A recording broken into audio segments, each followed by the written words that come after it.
I was going to do a full review of Dead Boy Detectives, but it has been over a month since I finished watching the show, and I feel like I've forgotten about it. It was a good show, but it felt like something was missing.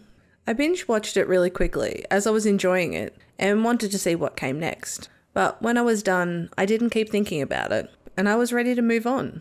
This is unlike me. A show like this would normally trigger me to rewatch the show and find every YouTube fandom video that I could. But that didn't happen. I've spent the last month trying to figure out why. So today, let's unpack this show and see why it didn't quite work for me. I'd like to say up front that I liked this show. There are some really interesting characters, the world is very creative and alive, and the magic system, for lack of a better term, is really creative. Every mystery was unique and pulled on different characters to help solve it, so no one felt left out. And the looming threats of Death herself, the Cat King, the Witch, the Demon, and the Night Nurse created an overall feeling of there being a threat around every corner. But that may have been the first problem that I had with the show. Too much going on.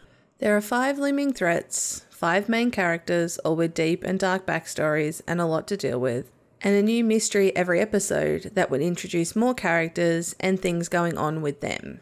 Because of this, each episode felt a little disjointed, as you would have the mystery, at least 2 main characters having issues that need to be dealt with, and at least 2 of the threats making an appearance, often out of nowhere, and none of them seem to relate to each other or enhanced any other part of the story.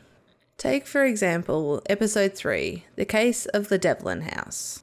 They pick up a new case to clear out a haunted house that saw a murder-suicide 30 years ago.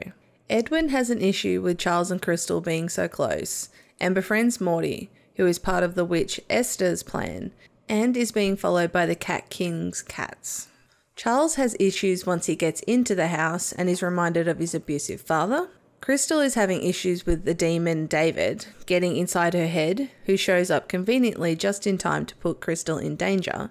And Nico is trying to overcome her cowardice to help the group, but shows up too late to do anything. On top of all of that, Death makes an appearance, and the Night Nurse learns where the boys are hiding. So we see all of our looming threats, and everyone having issues, and a horrible haunted house that needs a lot of explaining. It all just feels a little too much in one episode, and they're all like this. What it amounted to was me not caring about any of the threats, and this bled into the mysteries, making them feel like they didn't matter either. Too convenient. Because they tried to fit so much in, it made everything seem way too convenient. Someone would get a power boost because the story needed it. Someone would react badly to something and then overcome it just in time to save the day. Tragic Mick was a character based around this concept entirely. They would go to a shop, get exactly what they needed to solve whatever problem they had. I know this happens in other stories, but usually the characters feel like they earn the power boost, or work to get the item to save the day. Here, it was just handed to them. This would also happen for finding locations, or doing something that was boring, complicated, or expensive. I liked the use of title cards at first, as I thought it was a fun way to get around some things.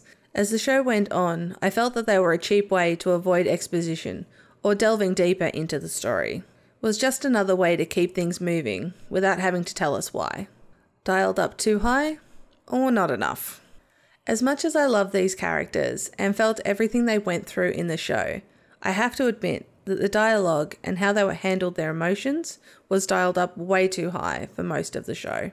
This had the effect of wearing me down as I watched. Each time someone was dealing with something, it overtook everything else that they were doing or feeling. The other characters would poke and prod them until they snapped, and then the only way they had to move on was to yell at the people around them or run off. Or both. It felt like I was watching teenagers trying to be grown-ups but not knowing how to do it, and just lashing out. I know the main 4 are all teenagers, but so much of the show didn't depict them that way that it was hard to remember.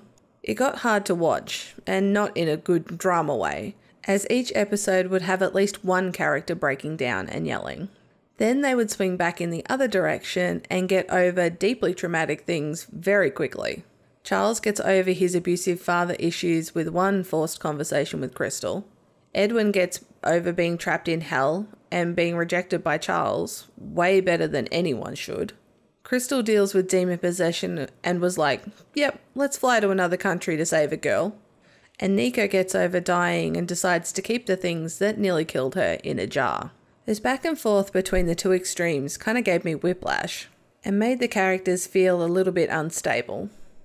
Character dynamics.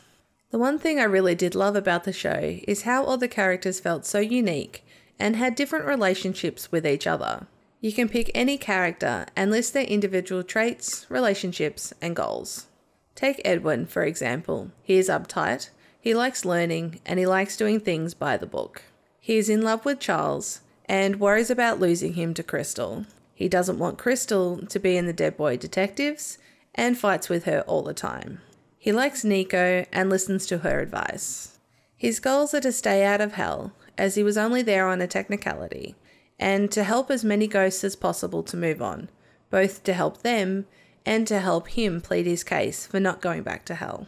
This helps create a more deeply rich show, and you really start to fall in love with all of the different characters. Although I think there are a few issues with the show, I still enjoyed it, and I would watch a season 2 if they decided to make one. The characters are well-rounded and have great individual relationships with each other, and the world was vast and interesting. All my issues aside, I would recommend it if you hadn't seen it already. And as always, thanks for watching, and let's see what other secrets we can uncover next time on Nerdy Investigations.